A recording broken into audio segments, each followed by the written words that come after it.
I have been involved with the STRAT Women's Forum since early 2017. And I know, as many of you, I've certainly benefited from the knowledge sharing, but probably even more from the supportive network. As I pivoted careers about 3.5 years ago, empowering women was one of my primary goals. And we're just happy to be here today to share and to give back. You may wonder how Dan and I started to collaborate together. We worked together at the Mars agency, where I was a general manager and Dan was an executive creative director. We might not have always been smiling at each other. We certainly challenged each other. But the results of that were really some of the best work and best presentations that we delivered as an agency. And what really made these great is the story they told. And I really reflect on this morning after the morning session. I had a coaching session, and I had a client who realized as we were coaching that if she's telling a story versus sharing information, that she brings more clarity, more passion, better motivates others, and increases collaboration. And that's really the power of storytelling, whether it's in person or virtual. Dan and I facilitate storytelling workshops across industries, probably more importantly, across functions, from finance to supply chain to sales and marketing, and internal and external audiences. And the feedback and testimonials we've received is that the participants really do leave telling more impactful stories and, again, believing in the power of storytelling. So we're going to give you a short overview in the next 25 minutes. And also where we've adapted to the new norms. And one of those is our starting point. So I'm actually going to start with all of you, and I can't see you all, it's a large group, but I would encourage all of you to turn your cameras on, if you're comfortable turning it on, but I would like them on. I'd also ask you each, look across the bottom at the different buttons, and make sure you all know, where you can mute, and also reaction. If I say thumbs up, how is something? Thumbs down, there's a reaction button you can all click. And if anyone wants to practice, you can practice and show me your thumbs up or thumbs down. The other important button, there you go, is just in the upper right. For those of you who don't use Zoom, if you use gallery view, you're going to get a much better view of everybody here versus just the speaker. So just a few things as we kick the meeting off and with the new norm of what the starting point is. So Dan, I'll hand it over to you now. Awesome. So I am excited to be here. I just found out this morning I'm only the second man in the last 5 years that has the opportunity to speak to you. So I'm putting that on my resume going forward. So for the record, Truth, Story, and Spectacle, like Sue alluded to, was currently our training workshop that we've been doing for roughly 3 to 5 years together. And Truth, Story, Spectacle was born out of a quote I heard one time from the French director Truffaut, who said, "The best stories are at the crossroads of truth and spectacle." And when I heard that quote, it resonated with me, because when we think about presentations, the very best presentations are always ones grounded in truth, which is the information that you have to share. But the way that you engage your audience and you tell that truth is how you have a successful presentation. So we've kind of put a cornerstone or crossroads, if you will, of our presentation workshop that we want to show you the very best ways to bring truth and spectacle together. Because right now, before COVID ever happened, it was a proven fact that people were scared to death to present, that people honestly did not want to speak publicly or present information. And I love this chart. It's an older chart because literally getting fat is second and your death. So let's put things in perspective for everyone. But people truly have a fear of public speaking. And based on the research I've done in the studies, it's a chemical reaction. Whenever we get in front of people, our body actually betrays us and our flight or fight mechanism kicks in, and suddenly our bodies are flooded with this energy. And for the record, it's happening to me right now. I actually feel anxiety. I'm a little tense. My face is turning red, and that's okay, because what we want to make sure you understand at the end of this short time together is that it's normal to be scared, but what we're going to help you do is overcome that fear. And Dale Carnegie probably has the oldest course that touches on this. And this is an old ad from Dale Carnegie. And if you look at it, It's really amazing because I think it's the second bullet point. If you see that, conquer fear. So this isn't new news. This has always been an issue. And what Dale Carnegie's program teaches you is how to overcome that so you can connect with people. So that is part of our goal today, is to help you with that. But one thing Dale Carnegie doesn't do, that Sue and I put our flag in the ground about, is we always want to give you what we call is practical and applicable content. So what Dale Carnegie teaches you how to do is speak in front of a theater full of people and present yourself in a grand Coliseum way. What Sue and I have always done is, we know most of your presentations are over speakerphones or in small conference rooms, and now today even over Zoom and tiny little screens on your monitor. So the principles we want to share and we want to impact with you focuses on the realities of the current situation.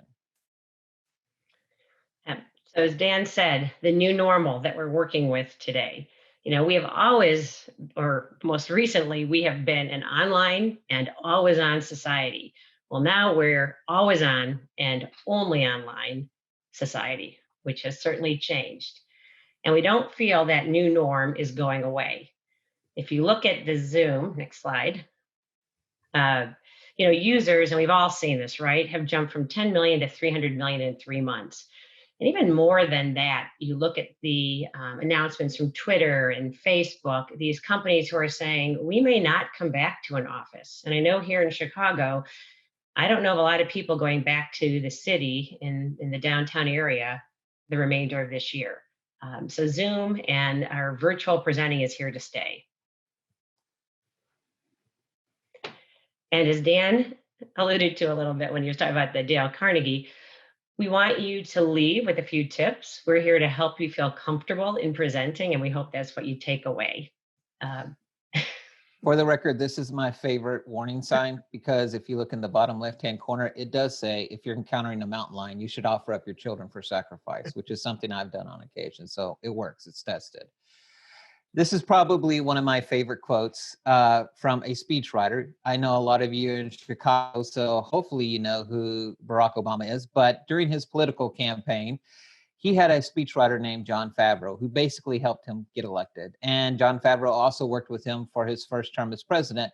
And he had this quote: "It is clear that we as humans love stories and the connections it brings to our lives. Learn to tell stories and cement them with facts, anecdotes, and logic.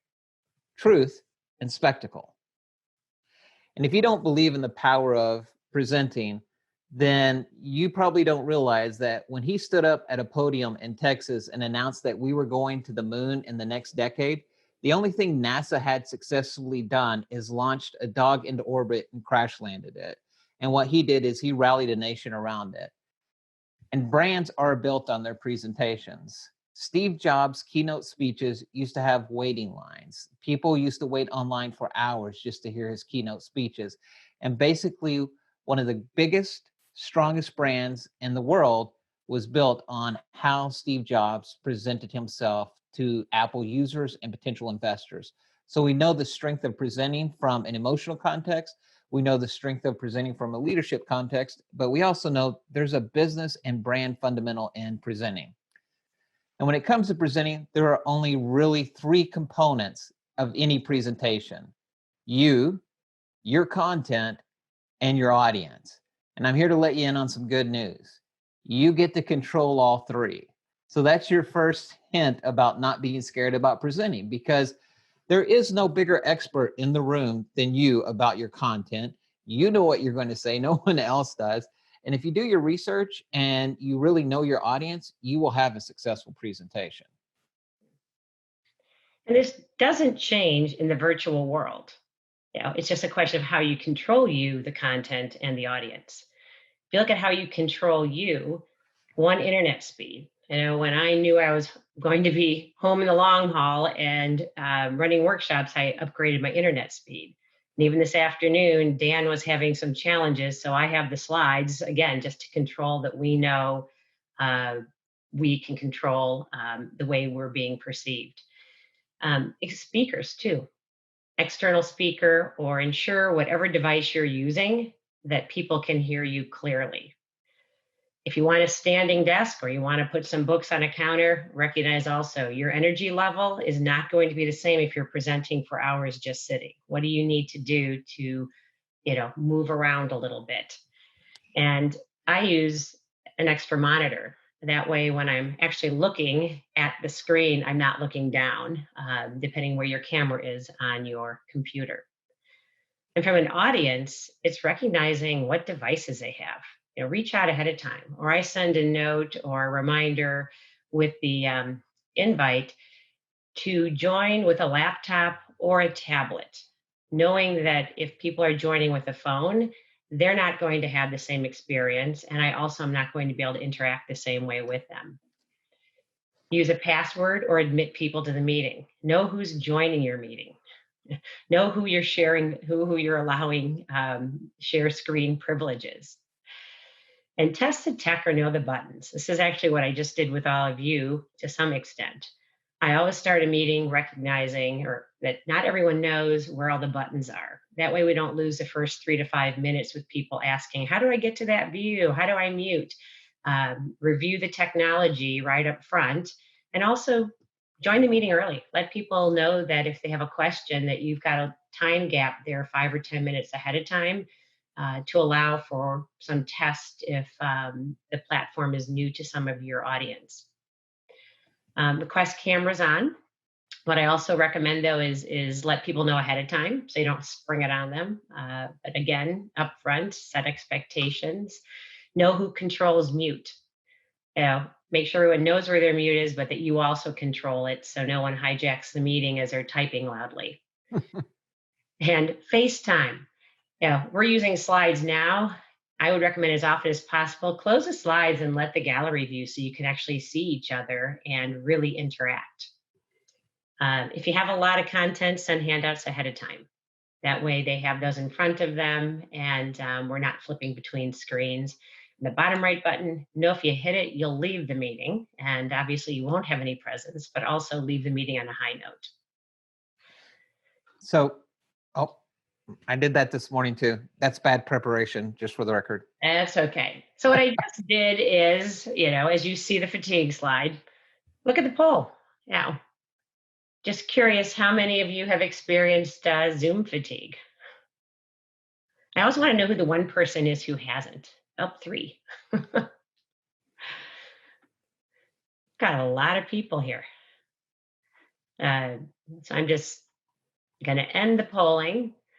More just to show you, not that I think there's anything all that significant with this, but I hope you can all see the polling here. It's just one more way to bring interaction into your meetings. Know the tools that the platform you're using can offer. Know, if you've got chat functions, polls, annotate. I mean, Zoom is wonderful because of the breakout rooms. You can really get down to smaller groups of 10 and under 5 to have that dialogue. Even in the breakout rooms with Zoom, every single person can have an annotate. They can annotate and they also can share their screen. So again, just know where the interaction is. We certainly can add video, we can add sound, but there's a lot more that we can do with the technology. Have a behind the scenes partner. With any of this, if you have someone else admitting people to the meeting, someone else watching chat, and I would ask all of you, if you've got questions here on out, use the chat function. But I'll be the behind the scenes partner to be watching that. Video, if you are including any audio with your video, ensure you know how the technology works and that your audience can hear it. Add some fun and energizer thoughts. When Dan and I run the in-person, we just have people get up and some silly different games just to get the energy level up. You can do the same thing by having people get up and just guide them through different activities. And lastly, time length. Recognize that how do you compress the time? People sit in front of their computer all day. If it's a 1.5 day workshop, maybe you block it into 3 different days and 3-hour segments. So Zoom fatigue is a real thing. They're already doing studies on it, as you can imagine. And most people will say that you shouldn't stay online for longer than blocks of 30 to 45 minutes. Now, Sue has told us about the tool. Now, I want to talk about how we actually use the tool, because there's some fundamental things that I'm sure you've seen some blooper videos on YouTube already about just go to YouTube and search terrible Zoom meetings, because little things can happen in Zoom if you're not aware of them. Some fundamental things like sound are very important. I highly recommend you wear earbuds and a microphone. As a point of reference, I saw some of you have the gamer headsets. Love those. Those are awesome. But fundamentally, what that does is it allows you to hear better, and it also brings the mic up to your mouth so people can clearly hear you. If you're not using some kind of headphone plug-in and you're using your laptop or your computers, then literally your voice has to project down to your computer and you have to listen from your computer up. This is just a simple way to make sure that you're clearly hearing what people are saying and that you're clearly heard. The other thing I will tell you is that if you wear glasses or if you're doing something during a Zoom meeting, people can tell. This monitor is a giant light and it flickers on your face. So for the record, if you're in a big group Zoom meeting, I just wanted to let you know, if you're surfing the web while the meeting's going on, someone can actually recognize that. And paying attention, you forget sometimes when you're one of 32 squares on the page that you can maybe grab your phone or yawn or something else can happen. And that's okay to have those things happen, but be aware you're on a screen fundamentally. And I love the last square in the bottom right-hand corner because you can be perfectly postured. You can have your best apparel on and then have somebody walk through the background if you don't have your environment, if you haven't really checked out your environment. For example, my door is off to this side and my wife can literally walk by and behind me if she needs to. And that's been designed. I've positioned my camera in such a way. And I even have a little note on my door that says meeting or recording on the door so that people are aware, because it's important. It's very disruptive. And the final thing I just want to show you is compositionally and lighting wise is that I know you're not camera people, but this is a camera and I actually am a filmmaker. But as a reality check, this is where my laptop would normally go if I was working. Now, what I've just done is I put the camera really low. It's pointed up. I actually have lights turned on so that you can see me. It's just a lamp by my desk. I have my overhead light on. And so angle and lighting are very important of how you present yourself. So what you want to do is make sure that your camera is at eye level if you can. And mine's actually sitting on a stack of books right now. But you can see the difference, and that's psychological, because what you want to do is make eye contact with your audience. And remember, your camera's here. Your camera isn't down here or down here, because when we talk to each other and presentations are a conversation, we need that eye contact, and that's how we read people's emotions and what they're thinking. So just something to consider as you're doing your next presentation. Now, hopefully those are some helpful tips. Sue and I wanted to give you a quick overview of things that we consider when we're using Zoom or any other video sharing software. But fundamentally, what our workshop is about storytelling. And that's what Sue alluded to earlier. And one of the key fundamentals of presenting is storytelling. And just make sure whatever you're presenting has a beginning, middle, and end.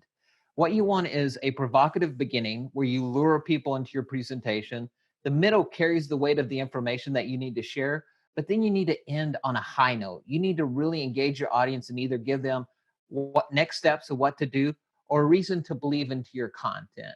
And this may sound silly, but ask yourself, if you started your presentation with "Once upon a time there was," you will find a more compelling story and flow to your presentation, because we as humans are designed to love storytelling. And when you set up the premise of your presentation in the beginning, you give the information you need, and then you close in a compelling way, it's going to resonate more with your audience. So just make sure you have a beginning, middle, and end. And you may be thinking to yourself, that's great, Dan, but I'm basically updating the social marketing numbers for Q3, and there is no beginning, middle, and end. Here's the numbers, here's not the numbers, here's the results. But if you're presenting the information, there's a story to be told, because otherwise we would just be emailing Excel spreadsheets to each other. What we want to make sure is that when we're speaking and articulating our thoughts, that they're in a storytelling format. Another thing to consider is something called the hero's journey. Now, every one of your favorite movies, every one of your favorite books is probably based on the hero's journey. And that's basically where you introduce a character, you take them on the journey until their success at the end. It's another beginning, middle, and end approach, but what it does is it invites your audience into your process. People really want to know how you ended up with the information you had. Even if it's the results from Q3, they want to know why we ended up there, what affected that. And we love the behind the scene aspects of storytelling. I own a bunch of Blu-rays just for the bonus features, just for the record. In Hollywood, they call this the elevator pitch. All right. And that's how can we simplify our stories down? It's a critical piece to storytelling, is just making sure that you can say in 1 or 2 sentences what your whole presentation is about into one simple thing. The reason it's called the elevator pitch is that in Hollywood, when you get on the elevator with the guy with the money, the executive producer, you basically have the time until you reach his floor and the doors open to pitch your idea and let him give you a few $1 million. Well, one of my favorite elevator pitches of all time came from James Cameron when he walked into a meeting with the executives, and all he did is put a book on the table with this picture on it and said, Romeo and Juliet in a boat. And they gave him up to $200 million to make a movie. So an elevator pitch can be very effective. It can be very successful for you. And if you can articulate your presentation in just 1 or 2 sentences and build from there, you're going to have a much more successful presentation. And please never forget, a presentation is a conversation. I highly recommend when you present, like I said, your chemicals are going, things are reacting, your brain's telling you things. Just think about telling this to your best friend. Imagine sometimes when you're presenting, your best friend's across from you and you're just telling them what you wanted to tell them, what happened that day. You don't go into detail. You don't change your vocabulary. You don't change how you present. You simply have a conversation and you'll have a much more successful presentation, which leads me to be yourself. The best way to overcome fear and the best way to do a successful presentation is to use your own language, to use your own approach. If you're funny, be funny. If you're not funny, don't be funny. Don't try and do jokes. If you're serious about a topic, bring that sincerity to the topic.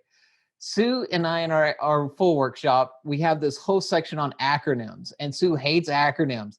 Don't try and use a bunch of acronyms if you're not comfortable with it. Just use human language, be yourself, and have a conversation. And everything should come back to the one thing. This is the secret sauce to everything we do in our presentation workshop is, if you can find your one thing, the one thing you want to convey in your presentation, the one success matrix, the one thing that you want people to walk out of that room knowing, you will have a much more successful presentation. Because again, brain chemistry tells us that once people leave a meeting, 10 minutes later, they forget 50% of what you say.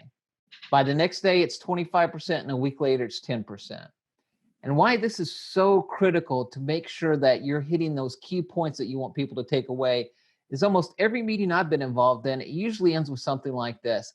That's great. Let's pick this up next week.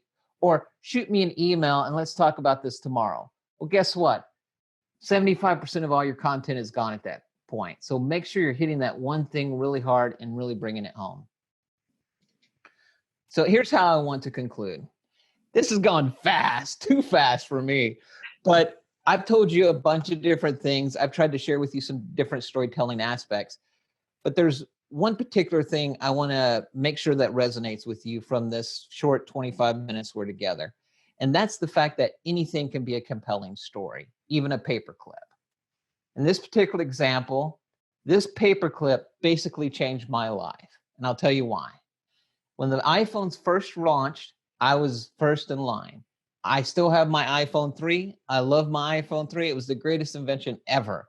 I think the smartphone and the iPhone is changed the world. I think that was the ding that Steve Jobs put in the universe. I loved my iPhone 3. I kept my iPhone 3. I used my iPhone 3 religiously. Then the iPhone 4 came out, and I broke up with my iPhone 3, and I started dating my iPhone 4.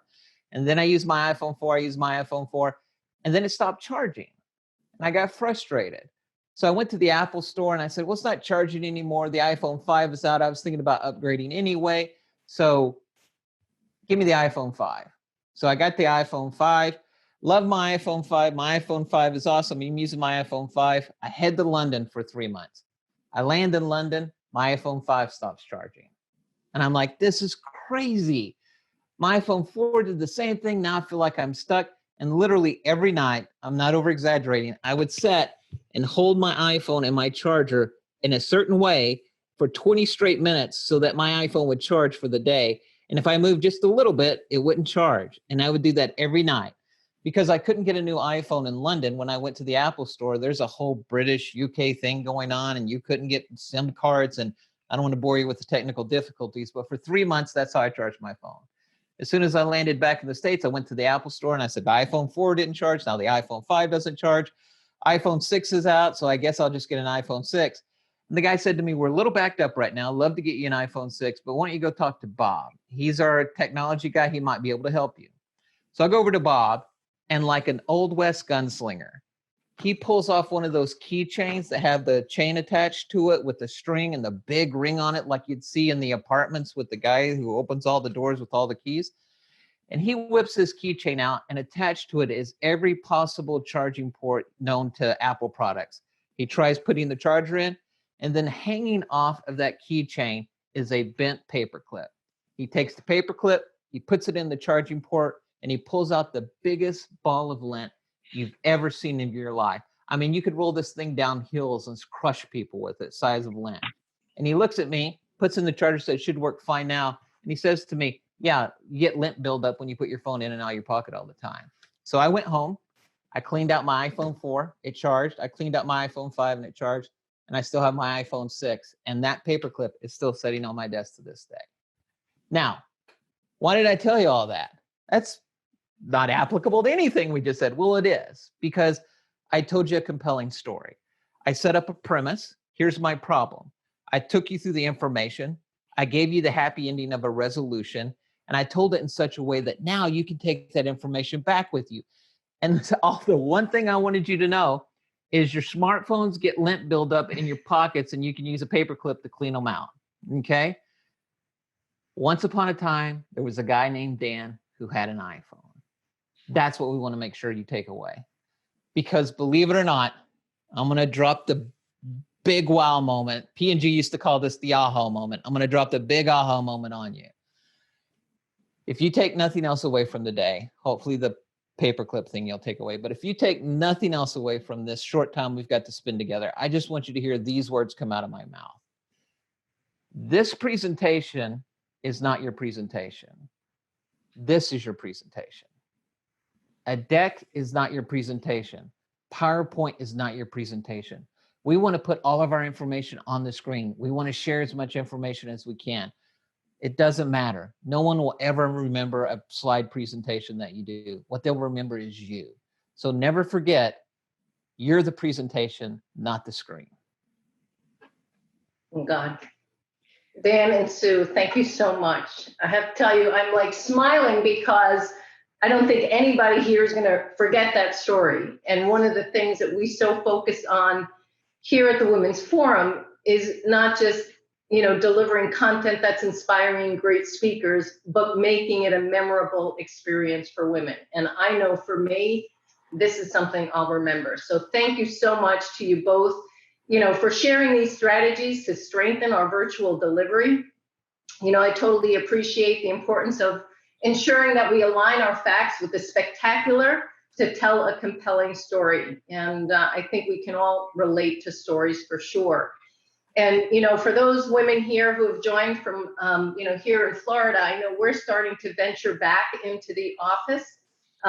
But, again, this virtual platform will become the new normal now and into the future. And Sue, to you, we've been so grateful over the years as a Women's Forum groupie from back in 2017. So thanks again for all of your support in our community. And Dan, I got to tell you, you're the luckiest guy, second only to present to the Women's Forum.